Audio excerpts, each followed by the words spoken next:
Sejarah bagi saya sebetulnya bukanlah hanya sekedar masa lampau. Sejarah adalah masa lampau, masa kini di mana kita menentukan sikap kita untuk melangkah ke depan.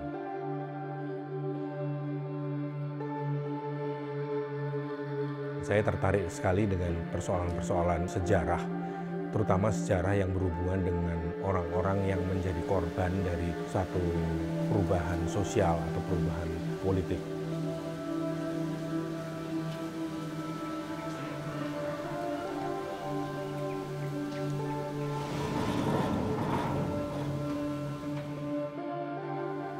Pada waktu itu orang yang menjadi korban ini adalah orang-orang Tionghoa yang dibunuh di beberapa kota.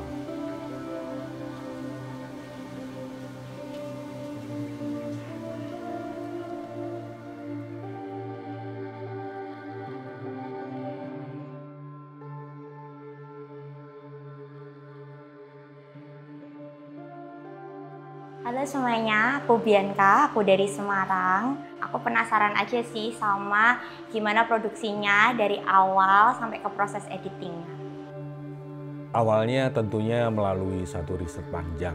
Kemudian kami menemukan saksi mata, tapi juga menemukan survivor atau penyintas. Bertemunya satu penyintas dengan penyintas yang lain ini jaraknya bisa 2 tahun. Karena memang tidak ada informasi apa-apa. Sehingga proses syuting ini pun berjalan lambat sekali dari 2015 sampai 2019. Kemudian diedit dan setelah itu kemudian saya mempunyai satu video dokumenter yang hanya 1 layar. Video yang 1 layar ini saya bagi menjadi 3 karena di situ ada 3 tokoh yang masing-masing kemudian mereka bercerita tentang pengalaman mereka. Di situ ada tentara dua kira-kira yang nunggu di situ itu. Orangnya laki itu suruh keluar, ditaleni pakai itu loh, diikat pakai tali kayak apa? Kayak buat nali binatang itu loh. Bagaimana Bapak sendiri mengawali penelitian, menelusuri pertanyaan-pertanyaan dari tragedi ini? Ya, saya mengawali penelitian saya ini berangkat dari foto yang dibuat oleh ayah saya. Pada tahun 1951, ayah saya ditugaskan untuk mendokumentasi penggalian orang-orang Tionghoa yang dibunuh dan dikuburkan di sembarang tempat di sekitar kota Blitar. Nah, dari foto-foto itulah kemudian saya melakukan riset. Tidak ada informasi apapun yang saya dapat melalui koran, melalui informasi yang lainnya. Saya betul-betul hanya berangkat dari pencarian saya dari satu kota ke kota yang lain. Dan kemudian saya menemukan beberapa penyintas dan juga saksi mata dan mereka menceritakan itu semua. Memang ada orang yang kemudian mengatakan bahwa saya tidak mau direkam baik suara maupun visual ya. Tentunya kalau mereka tidak mau direkam, saya tidak akan memaksa. Seringkali mereka mengatakan bahwa itu peristiwa kelam, sebaiknya kita tidak membicarakan itu. Saya ingin menanyakan suatu hal mengenai bagaimana sih caranya Bapak untuk membuka cerita dari trauma-trauma para survivor yang ada. Dari peristiwa sejarah itu kemudian saya memang menemukan para penyintas yang masih ada trauma pada mereka. Ada 1 orang dari Blitar, Pak Slamet Sungki, dan 2 orang dari Wonosobo, yaitu Pak Noto dan Ibu Eris. Mereka ini mau menceritakan pengalaman mereka pada waktu itu. Dan ketika mereka menyetujui, maka kemudian saya rekam. Itu dari belakang dengar tembakan. Terus di sekelilingnya itu sudah dibunuh ya pakai bambu runcing. Ada yang pakai pedang, kena pedang, mati. Wawancara itu mereka bisa tertawa, mereka bisa ya ngobrol dengan santai. Tertawa bukan berarti mereka senang, tetapi mereka seperti menertawakan bagaimana kelamnya masa lampau dan mereka bisa melaluinya. Ibu Jawa Jawi ya, yang sepai Cina.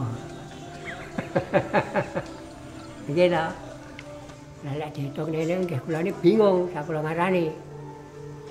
Lah upama ra ketinggur sengit le barange wonge dipateni kok barange didiwuki gadah lembu dibelah ngono nggih. Tapi apa sih alasan Bapak ingin memamerkan atau menunjukkan video ini kepada kami? Mengapa saya harus mengangkat persoalan ini atau mengangkat tema ini? Karena persoalan ini tidak pernah ditulis dalam sejarah nasional. Dan saya mempunyai keyakinan bahwa sejarah tidak tunggal. Inilah yang menjadi perhatian saya, bahwa kemanusiaan tetap harus diangkat dalam situasi seperti apapun ketika itu berhubungan dengan sejarah dan peristiwa di mana ada korban. Bagi saya bahwa korban itu perlu untuk dihadirkan, bahwa ini adalah bagian dari sejarah. Sebagai keturunan Chinese, saya belum pernah mengetahui tentang kejadian-kejadian ini, dan video ini membuka insight tentang kejadian-kejadian tersebut. Pesan Bapak mungkin untuk anak muda saat ini yang mungkin masih belum tahu atau belum melek tentang tragedi-tragedi atau kejadian-kejadian seperti ini gitu. Sebetulnya tidak hanya untuk anak muda, untuk siapapun, bahwa sejarah itu adalah penting. Sejarah ini tidak selalu berhubungan dengan sejarah besar. Sejarah ini bisa berhubungan dengan keluarga kita. Sejarah ini bisa berhubungan dengan masyarakat di sekitar kita.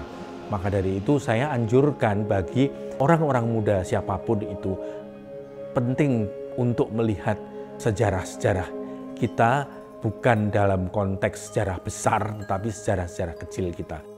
Kita perlu untuk melihat sejarah-sejarah kecil ini agar kita tahu sebetulnya kita ini siapa. Posisi kita ini bagaimana di dalam Indonesia ini. Karena dengan kita mengetahui sejarah kita, maka kita tahu siapa diri kita. Kita di dalam melangkah ke depan, itu kita tahu kita harus melangkah kemana.